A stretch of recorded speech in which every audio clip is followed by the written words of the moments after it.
पवित्र रथयात्रा उपलक्षे आपण ढेर सारा शुभेच्छा और शुभकामना। आज भिडियो मु आपण छेना काकरार रेसिपी दौची जोटा कि आरंभ शेष पर्यंत निहाती आपण को पसंद आसीबो। भाबुथिबे कि छेना काकरा को नुआ कि आमे भी तो बनै पारिबु, किंतु आज भी अछंती पिठा खाइबा को पसंद प्राय बनै जानतिनी। किंतु मो रेसिपी जदि आरंभ शेष पर्यंत आपण माने देखुछंती पिठा बनैबा केबे भी भूल हबनी, काहेकि ना मु ठीक मेजरमेंट रे सठिक उपाय मु सब बेले ठीक ठाक रेसिपी दवापाई आपण माने चेष्टा करिछि। आ मो रेसिपी देखिले केबे भी पिठा बनैबा भूल हबनी। आज आमे अटा और सुजी को नहीं छेना काकरा बनैबा। मु एठी 2 गिना अटा नहीं जाइछि, 1 गिना सुजी ताकू आमे मिसेई दबा। सुजी और अटा को आमे भल से मिसेई दबा। जेति कि आमे अटा नहीं थिले सेति कि आमे पानी दबा।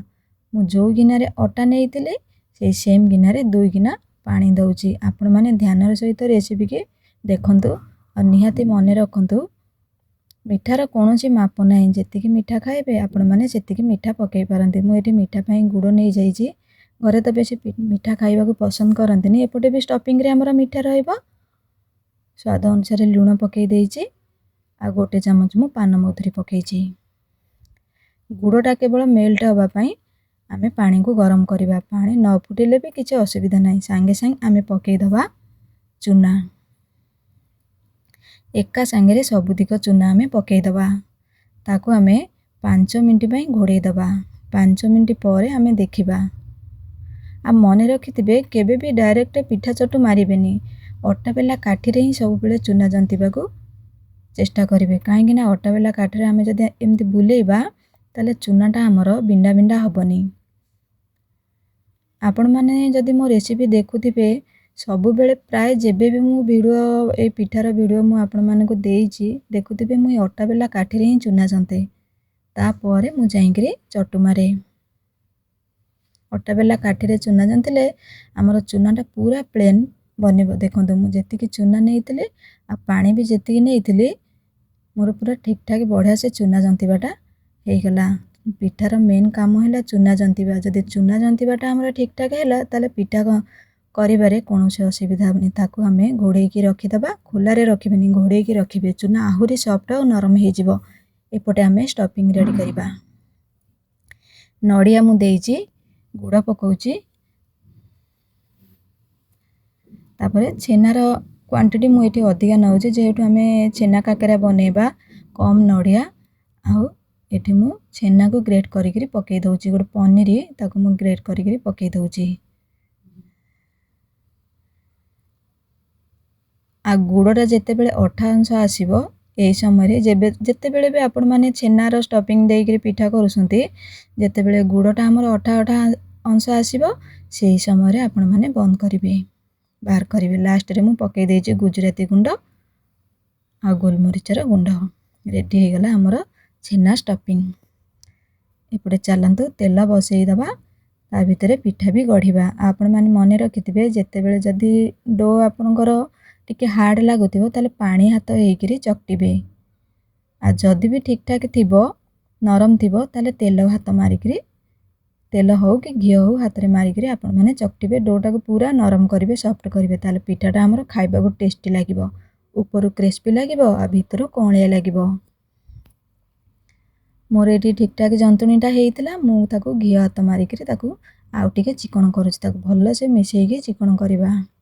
ए पिठा गढ़िबा पिठा जंतिबा मु सब बेले मो बोउ ठारू ही शिखिथिली।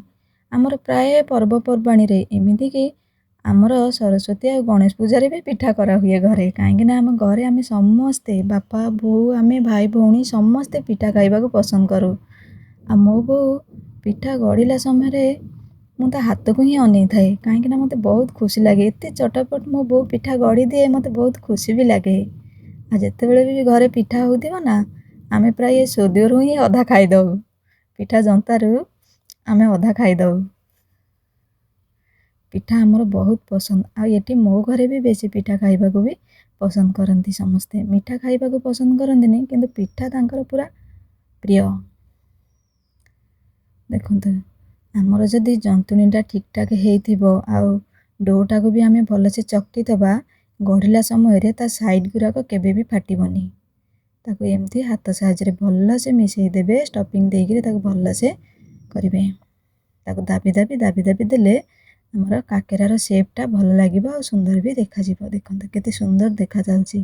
ଆମର ଯଦି ଚୁନା ଜନ୍ତିବା ଆଗରୁ କହିଛି ନା, ମୁଁ ସବୁବେଳେ ବି କହିଥାଏ ଚୁନା ଜନ୍ତିବା ଯଦି ଆମର ଠିକ୍ଠାକ୍ ହୁଏ ତାହେଲେ ପିଠା କରିବାରେ କୌଣସି ଅସୁବିଧା ନାହିଁ। ତେଲ ତାତିଛି କି ନାହିଁ ମୁଁ ଟିକେ ସେଥିରେ ସୋଦୁଅକୁ ପକେଇକି ଦେଖୁଛି, ତାତି ବି ଗଲାଣି। ଏପଟେ ଗଢ଼ା ବି ଆମର ହେଇଗଲାଣି। ଆମେ ପକେଇବା ପିଠାକୁ। ଆଉ ସବୁବେଳେ ତେଲକୁ ମିଡ଼ିୟମରେ ରଖିବେ, କେବେ ବି ହାଇରେ ରଖିବେନି, ନହେଲେ ପିଠା ଭିତରୁ ସିଝି ନଥିବ, ଉପରୁ ପୁରା ପୋଡ଼ିଯିବ। ଗୋଟେ ସାଇଡ଼୍ ମୋର ହେଇଗଲାଣି, ମୁଁ ଆଉ ଗୋଟେ ସାଇଡ଼୍କୁ ଲେଉଟେଇ ଦେଉଛି। ଯେଉଁ ଛୋଟଟା ମୁଁ ଦେଖୁଥିଲି ତେଲ ତାତିଛି କି ନାହିଁ ତାକୁ ବାହାର କରିକିରି ମୁଁ ତାକୁ ନିଆଁକୁ ଦେଇ ଦେଉଛି। ଏଇଟା ବି ମୁଁ ମୋ ବୋଉଠାରୁ ଶିଖିଥିଲି। ସବୁବେଳେ ମୋ ବୋଉ କହିଥାଏ କି ଆମକୁ ରୋଷେଇରେ ସାହାଯ୍ୟ କରିଥାନ୍ତି ଅଗ୍ନି ଦେବତା, ଆଉ ପ୍ରଥମ ରୋଷେଇ ଆମ ଅଗ୍ନି ଦେବତାଙ୍କୁ ହିଁ ଦିଆଯିବ। ସକାଳୁ ସକାଳୁ ପିଠାର ଆସରା ଘରେ ପୁରା ଜମିଥିଲା। ଆପଣମାନେ ନିହାତି ଏମିତି ଖାଲି ରଥଯାତ୍ରାରେ ନୁହଁ, ପର୍ବପର୍ବାଣୀ ମାନଙ୍କରେ ବି ବନେଇକିରି ଏମିତି ଭୋଗ ଲାଗି କରନ୍ତି ଠାକୁରଙ୍କ ପାଖରେ। ତାପରେ ଯେତେବେଳେ ବି ମନ ହେବ ଆପଣମାନେ ବନେଇକି ଖାଇପାରିବେ। କାହିଁକି ନା ଆମର ସବୁଠୁ ସହଜ ରେସିପି ହେଲା ଏଇ କାକରା ପିଠା। ବାସ୍ ଅଟା ସୁଜି ତ ସବୁବେଳେ ଘରେ ଥିବ, ବାସ୍ ଜନ୍ତିଲେ ତାକୁ ବନେଇକି ଖାଇଲେ। ଦେଖନ୍ତୁ କେତେ ସୁନ୍ଦର ହେଇଛି। ଆଉ କେଉଁ ପଟେ ମୋଟା ନାହିଁ କି ପତଳା ନାହିଁ, ସବୁବେଳେ ସବୁ ସାଇଡ଼୍ ଗୁଡ଼ାକ ଆମର ଠିକ୍ଠାକ୍ ଅଛି। କେତେ ସୁନ୍ଦର ବି ଦେଖାଯାଉଛି। ଆଜିର ରେସିପି ନିହାତି ଆପଣଙ୍କୁ ଭଲ ଲାଗିଥିବ। ନୂଆ ଥିଲେ ମୋ ଚ୍ୟାନେଲକୁ ସବସ୍କ୍ରାଇବ୍ କରିବେ, ଭଲ ଲାଗିଥିଲେ ଲାଇକ୍ କରିବେ। ରହୁଛି, ନମସ୍କାର। ହାପି ରଥଯାତ୍ରା।